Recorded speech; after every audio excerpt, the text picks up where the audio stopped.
Okay, this time we're going to look at if-else statement, that is condition.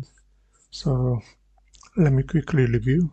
In tutorial number 8, we study if statement. For example, grade equal to 65. Okay, here if grade is greater than or equal to 60, don't forget colon, print, I will say pass.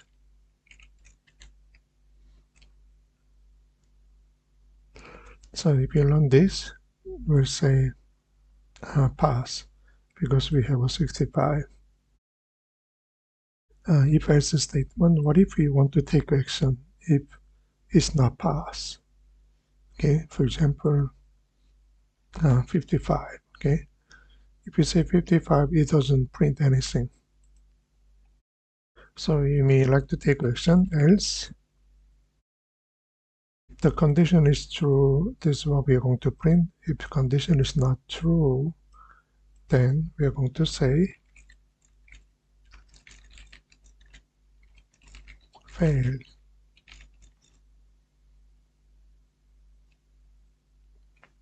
Don't forget to put colon here. So let me move this,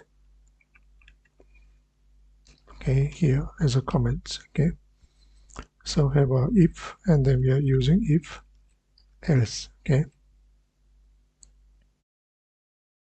it said fail. Okay, of course if you change back to 75, okay, condition is true, we pass. Okay, if you change to lower,